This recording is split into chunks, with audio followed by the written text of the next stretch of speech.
ನಾಗಮಂಗಲ ನಕಲಿ ಅಂಕಪಟ್ಟಿ ಹಾಗೂ ಅಂಗವಿಕಲತೆ ಪ್ರಮಾಣ ಪತ್ರ ನೀಡಿ 2011ರಲ್ಲಿ ಗ್ರಾಮ ಲೆಕ್ಕಿಗರ ಹುದ್ದೆ ಪಡೆದು ಹಲವು ವರ್ಷಗಳಿಂದ ಕಂದಾಯ ಇಲಾಖೆಯಲ್ಲಿ ಕಾರ್ಯನಿರ್ವಹಿಸುತ್ತಿದ್ದಾರೆ ಎಂದು ಆರೋಪಿಸಿ ಕರ್ನಾಟಕ ಸಂವಿಧಾನ ಸೇನೆ ವತಿಯಿಂದ ನಾಗಮಂಗಲದಲ್ಲಿ ತಮಟೆ ಚಳವಳಿ ನಡೆಸಲಾಯಿತು.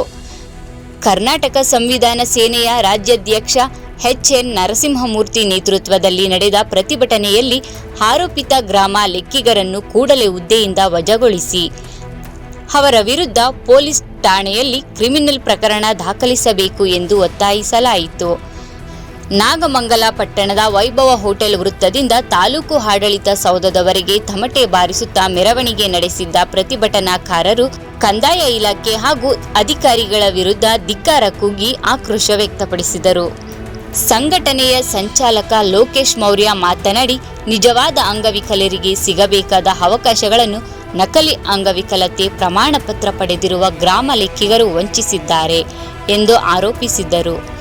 ಈ ಕುರಿತು ಇಲಾಖೆಯಿಂದ ತನಿಖೆ ನಡೆದಿದ್ದರೂ ಇದುವರೆಗೆ ಸೂಕ್ತ ಕ್ರಮ ಕೈಗೊಂಡಿಲ್ಲ ಎಂದು ಅಸಮಾಧಾನ ವ್ಯಕ್ತಪಡಿಸಿದರು. ರಾಜ್ಯಾಧ್ಯಕ್ಷ ಎಚ್.ಎನ್. ನರಸಿಂಹಮೂರ್ತಿ ಮಾತನಾಡಿ, ಆರೋಪಿತ ಗ್ರಾಮ ಲೆಕ್ಕಿಗರನ್ನು ತಕ್ಷಣ ವಜಾಗೊಳಿಸಿ ಕ್ರಿಮಿನಲ್ ಪ್ರಕರಣ ದಾಖಲಿಸಬೇಕು, ಪ್ರಕರಣವನ್ನು ಎಸ್ಐಟಿ ತನಿಖೆಗೆ ಒಳಪಡಿಸಬೇಕು ಹಾಗೂ ಆರೋಪಿತರ ಆಸ್ತಿ ವಿವರಗಳ ಬಗ್ಗೆಯೂ ತನಿಖೆ ನಡೆಸಬೇಕು ಎಂದು ಆಗ್ರಹಿಸಿದರು. ಜಿಲ್ಲಾಧಿಕಾರಿಗಳು ಕೂಡಲೇ ಕ್ರಮ ಕೈಗೊಳ್ಳದಿದ್ದರೆ ಮುಂದಿನ ದಿನಗಳಲ್ಲಿ ನಿರಂತರ ಹೋರಾಟ ನಡೆಸುವುದಾಗಿ ಎಚ್ಚರಿಕೆ ನೀಡಿದ್ದಾರೆ. ಪ್ರತಿಭಟನೆಯಲ್ಲಿ ಕರ್ನಾಟಕ ಸಂವಿಧಾನ ಸೇನೆಯ ವಕೀಲ ಪ್ರಭಾಕರ್ ಸೇರಿದಂತೆ ಕುಮಾರ್, ಪ್ರದೀಪ್, ಸೋಮಶೇಖರ್, ಚೆನ್ನಕೇಶವ, ನರಸಿಂಹರಾಜು ಹಾಗೂ ನೂರಾರು ಸಂಘಟನೆಯ ಕಾರ್ಯಕರ್ತರು ಭಾಗವಹಿಸಿದ್ದರು. ನಕಲಿ ವಿಶೇಷ ಚೇತನರು ಸೇರ್ಕೊಂಡು ನಿಜವಾದಂಥ ಅಂಗವಿಕಲತೆಗೆ ದ್ರೋಹ ಮಾಡಿದ್ದಾರೆ ಅಂತೇಳಿ ಇವತ್ತು ತಮಟೆ ಚಳವಳಿ ನಂಬ್ಕೊಂಡಿದ್ವಿ. ಇದು ಯಾಕೆ ಶುರುವಾಯಿತು ಅಂತಂದರೆ, ಒಂದು 6 ತಿಂಗಳ ಹಿಂದೆ 1000 ಎಕರೆಗಿಂತ ಹೆಚ್ಚು ಲ್ಯಾಂಡ್ ಗ್ರಾಬ್ ಆಗಿದೆ ಅಂತೇಳಿ ಲೋಕಾಯುಕ್ತ ರೈಡ್ ಆಗಿತ್ತು.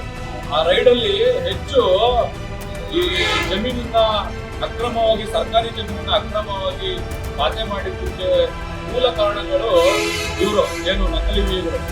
ಒಬ್ಬ ಗಣೇಶ ಬೆಳ್ಳೂರು ಹೋಬಳಿನಲ್ಲಿ ಕೆಲಸ ಮಾಡ್ತಾ ಇದ್ದಾರೆ, ಒಬ್ಬ ಕಸಬಾ ಹೋಬಳಿನಲ್ಲಿ ಪ್ರದೀಪ ಕೆಲಸ ಮಾಡ್ತಾರೆ. ಇವರ ಸರ್ಕಲ್ನಲ್ಲಿ ಅತಿ ಹೆಚ್ಚು ಜಮೀನುಗಳು, ಸರ್ಕಾರಿ ಜಮೀನುಗಳು ಗ್ರಾಬ್ ಆಗಿದೆ.